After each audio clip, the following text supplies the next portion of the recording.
ಹಾಗೂ ಪಾರ್ವತಿರವರೇ ಹಾಗೂ ರಾಜರವರೇ ಹಾಗೂ ದೀಪಿಕರವರೇ ಹಾಗೂ ಪಿ ಡಿ ಆದ ನಟರಾಜ್ ಅವರೇ ಹಾಗೂ ಹಿಂದೆ ಎಲ್ಲ ಮಾತಾಡಿದ ಸುಮಾರು ವಿಚಾರಗಳು ಕುಮಾರಸ್ವಾಮಿ ಬಗ್ಗೆ ಹೇಳಿದ್ರು. ಹಿಂದೆ ಪಿ ಡಿ ಆಗಿದ್ದ ಕುಮಾರಸ್ವಾಮಿಯವರೇ ಆಗಿರ್ತಕ್ಕಂಥ ಎಲ್ಲ ಹಿರಿಯರೇ, ಗ್ರಾಮಸ್ಥರೇ, ಯಜಮಾನರೇ ಹಾಗೂ ಯುವಕರೇ ಹಾಗೂ ತಾಯಿಯರೇ ಹಾಗೂ ಮಾಧ್ಯಮ. ಬಹುಶಃ ನಾನು ಬಂದಾಗ ಅದೇ ಕೇಳಿದೆ, ಭಾರಿ ಚೆನ್ನಾಗಿ ಪಂಚಾಯತಿ ಕಟ್ಟಡನ ನಿರ್ಮಾಣ ಮಾಡಿ. ಯಾಕಂದರೆ ಪಂಚಾಯತಿ ಕಟ್ಟಡಗಳ ನಿರ್ಮಾಣಕ್ಕೆ ಸರ್ಕಾರದಿಂದ ಬರ್ತಕ್ಕಂಥದ್ದು ಭಾರಿ ಕಮ್ಮಿ ಅನುದಾನ.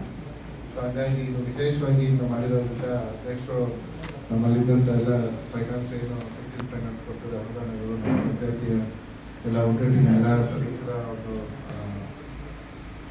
ಒಂದು ಮುಖ್ಯ ತಗೊಂಡು ಕಾರ್ಯಕ್ರಮ ಮಾಡಿದ್ದೀವಿ. ಖಂಡಿತವಾಗ್ಲೂ ಇದು ಚೆನ್ನಾಗಿ ಬಂದಿದೆ. ಅವರಿಗೆ ಅವರಿಗೆ ಧನ್ಯವಾದ ತಿಳಿಸ್ತಾರೆ. ಖಂಡಿತವಾಗ್ಲೂ ಸಾಕಷ್ಟು ಅಭಿವೃದ್ಧಿ ವಿಚಾರಗಳನ್ನ ಅವರು ಕೂಡ ಹೇಳಿದ್ದಾರೆ. ಆಗ್ಬೇಕಾದ್ರೂ ಕೂಡ ನಮಗೆ ಒಂದು ಇದು ಮಾಡ್ತೀವಿ ಅಂತ ಕೇಳಿದ್ದಾರೆ. ಅದು ವೆಟರ್ನರಿ ಹಾಸ್ಪಿಟ್ಲು ಮಾಡಲಿಕ್ಕೆ ಅದರದೇ ಆದಂಥ ಒಂದು ಕ್ರೈಟೀರಿಯಾಗಳಿದೆ. ಇಷ್ಟು ಏರಿಯಾಲಿ ಇಷ್ಟು ದೂರಕ್ಕೆ ಒಂದು ಹಾಸ್ಪಿಟ್ಲ್ ಇರಬೇಕು ಅಂತ ಏನಾದ್ರು ಅವಕಾಶಗಳಿದೆ ಖಂಡಿತವಾಗ್ಲೂ ಮಾಡ್ಕೊಡ್ತೀನಿ. ಯಾಕಂದರೆ ನಮ್ಮ ಕೋಟೆಕೆರೆ ಪಂಚಾಯತಿ ವ್ಯಾಪ್ತಿಯಲ್ಲಿ ಕೂಡ ಹೆಚ್ಚಿನ ಬೇಡಿಕೆಗಳು ಬರ್ತಾ ಇದೆ. ಒಂದು ಇದು ಮಾಡಿಕೊಡ್ಬೇಕು ಅಂತ ವೆಟರ್ನರಿ ಹಾಸ್ಪಿಟಲ್ ಸರ್ಕಾರದಲ್ಲಿ ನಾವು ಪ್ರಪೋಸಲ್ ಕೊಟ್ಟಾಗ ಅಲ್ಲಿ ಹತ್ರ ಒಡಿಯಾಲ ಪಂಚಾಯತಿಲಿ ಹತ್ರದಲ್ಲೇ ಇದೆ ಅಂತ ಹೇಳಿ ಅದನ್ನ ಪೆಂಡಿಂಗ್ ಇದೆಯಲ್ಲ. ಸೊ ಹಾಗಾಗಿ ನಾವು ಅಟ್ಲೀಸ್ಟ್ ಸಬ್ ಹಾಸ್ಪಿಟಲ್ ಆದರೆ ಸಬ್ ಮಾಡ್ಕೊಡೋಕ್ಕೆ ಸಬ್ ಸೆಂಟರ್ ಮಾಡ್ಕೊಳ್ಳಿ ಅಂತ ಹೇಳಿದ್ದೀವಿ. ನೋಡೋಣ, ಮುಂದಿನ ದಿನಗಳಲ್ಲಿ ಅವಕಾಶ ಸಿಕ್ಕರೆ ಮಾಡೋಂಥ ಕೆಲಸ ಮಾಡ್ತೀವಿ ಅಂತ ಹೇಳ್ತಾ, ಹಿಂದೆ ನಿರಂಜನ ಶಾಸಕರಾಗಿ ಸಾಕಷ್ಟು ಕೆಲಸಗಳಾಗಿದೆ ಅಂತ ಹೇಳಿದರು. ಅದರಿಂದ ಶಿವರತ್ನ ಕೂಡ ಇಲ್ಲಿ ಬ್ಯಾಂಕಿಂದ 2 ಬಾರಿ ಶಾಸಕರಾಗಿ ಯಾವುದೇ ಆದಂಥ ಕೆಲಸ ಮಾಡಿದ್ರು.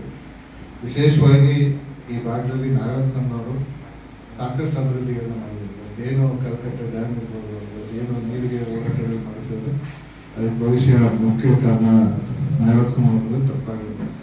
ಅವರ ದೂರದೃಷ್ಟಿ ಈ ಪ್ರದೇಶ ಯಾವುದೇ ಒಂದು ವಿಡಿಯೋ ನಾಗರತ್ನವ್ರನ್ನ ಇವತ್ತು ನೋಡಿದ್ರೆ ಅವ್ರು ಯಾವುದೇ ಮುಖ್ಯಮಂತ್ರಿಗಳಾಗಲಿ ಯಾವುದೇ ಮಂತ್ರಿಗಳಾಗಲಿ ಅವರು ಕೂಡ ಮಂತ್ರಿಯಾಗಿ ವಿರೋಧ ಪಕ್ಷದ ನಾಯಕರಾಗಿ ಸ್ಪೀಕರ್ ಆಗಿ ಮಾತಾಡಿರೋ ವಿಚಾರ ಏನು ಅಂದರೆ, ನಮ್ಮ ಗುಂಡ್ಲುಪೇಟೆ ಬರಪೀಡಿತ ಪ್ರದೇಶ, ಅದಕ್ಕೆ ನೀರಿನ ಮೂಲ ಎಲ್ಲೂ ಇರೋದ್ರಿಂದ ಏನಾದರೂ ಮಾಡಿ ನೀರನ್ನ ನಮ್ಮ ತಾಲೂಕಿಗೆ ಕೊಡಿಸ್ಬೇಕು ಅನ್ನೋ ಉದ್ದೇಶದಿಂದ ಅವರು ಸಾಕಷ್ಟು ಹೋರಾಟ ಮಾಡಿದ್ರು. ಆದ ನಂತರ 94ನೇ ಇಸ್ವಿಲಿ ನನ್ನ ತಂದೆಯವರೇನೋ ಈ ಭಾಗದ ಶಾಸಕರಾಗಿ ಆಯ್ಕೆ ಆದರೂ ಸತತವಾಗಿ ಅವರು ಆಯ್ಕೆ ಆದಾಗ ಹಂತವಾಗಿ ಕೆಲಸಗಳನ್ನ ಮಾಡಿ ನೀರನ್ನ ತುಂಬಿಸೋಂಥ ಕೆಲಸಗಳು ಮಾಡೋದು, ಜೊತೆಗೆ ಅಭಿವೃದ್ಧಿ ಕಾರ್ಯಗಳನ್ನು ಮಾಡೋದು. ಇವತ್ತೇನು ಒಂದು ಗುಂಡ್ಲುಪೇಟೆ ಸರ್ವಾತ್ಮಕ ಅಭಿವೃದ್ಧಿ, ಯಾಕಂದರೆ ಗುಂಡ್ಲುಪೇಟೆ ಎಷ್ಟೊಂದು ವಿಚಾರಗಳಿಗೆ ಮೊದಲನೇ ತಾಲೂಕು.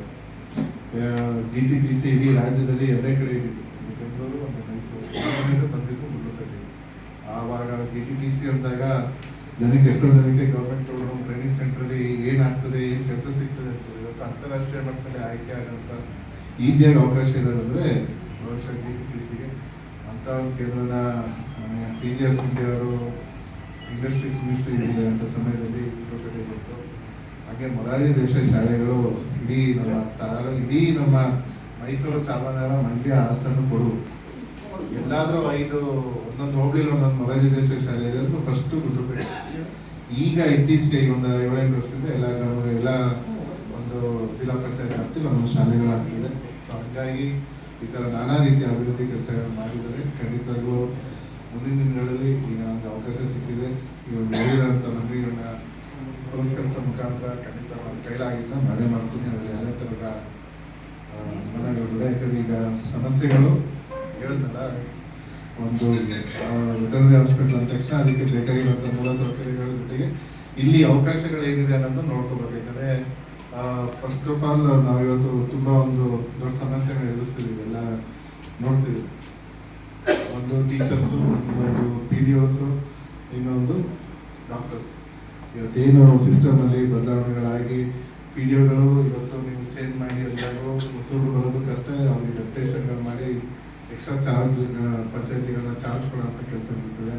ಟೀಚರ್ಸ್ ಕೂಡ ಇವತ್ತು ಗೆಸ್ಟ್ ಟೀಚರ್ಸ್ ಕೆಲಸ ಮಾಡೋಂಥ ಪರಿಸ್ಥಿತಿ ಇದೆ.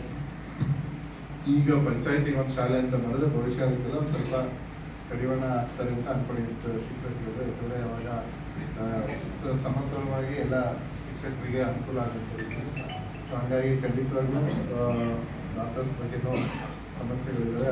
ಅದನ್ನು ಆಗಲೇ ಸರ್ಕಾರ ಆದೇಶ ಮಾಡಿದೆ, ಔಟ್ಸೋರ್ಸ್ ಡಾಕ್ಟರ್ಸ್ನ ತಗೊಂಡು ಇರ್ತಕ್ಕಂಥ ಇಲ್ಲದೇ ಇರೋಂಥ ಕಡೆಗೆ ಮಾಡಬೇಕು ಅಂತ ಖಂಡಿತ ಅದನ್ನು ಪ್ರಭಾವಿಸಿ ಮಾಡೋಂಥ ಕೆಲಸ ಮಾಡ್ತೀವಿ ಅಂತ ಹೇಳ್ತಾ, ಇನ್ನೂ ಹೆಚ್ಚಿನ ರೀತಿಯಲ್ಲಿ ಸಹಕಾರ ನಾವು 100% ಕೊಡ್ತೀವಿ. ಯಾಕಂದರೆ ಇವತ್ತು ಸುಮಾರು ವಿಚಾರಗಳನ್ನ ಹೇಳಿದರೆ ಮುಂದಿನ ದಿನಗಳಾಗೋಂಥ ಕೆಲಸಗಳನ್ನ ಮಾಡೋವಂಥದ್ದು ಶಕ್ತಿ ಮೇಲೆ ಪ್ರಯತ್ನ ಪಟ್ಟು ಮಾಡ್ತೀನಿ ಅಂತ ಹೇಳ್ತಾ ಈ ಒಂದು ಕಾರ್ಯಕ್ರಮಕ್ಕೆ ನನ್ನ ಆಹ್ವಾನಿಸಿದ ತಮ್ಮೆಲ್ಲರಿಗೂ ಧನ್ಯವಾದ.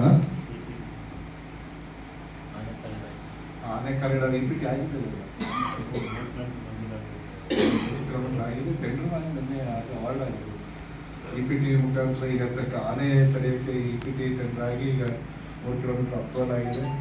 ಜೊತೆಗೆ ಮುಂದಿಪುರಕ್ಕೆ ಹೊಸ ವಾಟರ್ ಟ್ಯಾಂಕ್ 15 ಲಕ್ಷ ರೂಪಾಯಿ ಹಾಕಿದ್ವಿ. ಜೊತೆಗೆ ಇನ್ನೊಂದು ಮಡಿವಾಳು ಸುಮಾರು ನಮ್ಮ ಚೌಡಲ್ಲಿ ಕೂಡ ಅದಕ್ಕೆ ಮುಂದುವರೆದ ಕಾಮಗಾರಿ 7 ವರ್ಷ ಹಾಕಿದ್ವಿ. ಅದೆಲ್ಲ ಈಗ ನಮ್ಮ ಮುಖ್ಯಮಂತ್ರಿಗಳ ವಿಶೇಷ ಅನುದಾನದಲ್ಲಿ ಅಪ್ರೂವ್ ಆಗಿದೆ. ಮುಂದಿನ ದಿನಗಳಲ್ಲಿ ಕೆಲಸ ಮಾಡೋಂಥದ್ದನ್ನ ಖಂಡಿತವಾಗಿ ಮಾಡ್ತೀವಿ ಅಂತ ಹೇಳ್ತಾ, ಇನ್ನೂ ಹೆಚ್ಚಿನ ರೀತಿಯಲ್ಲಿ SCP ಗ್ರಾಂಟ್ ಮುಖಾಂತರ ಇನ್ನೂ ಅಭಿವೃದ್ಧಿಗಳಾಗಬೇಕಿದೆ, TSPಗಳ ಅಭಿವೃದ್ಧಿ ಮಾಡೋಂಥದ್ದು ಮಾಡ್ತೀವಿ ಅಂತ ಹೇಳಿ ನನ್ನ ಕರ್ನಾಟಕ ಧನ್ಯವಾದ.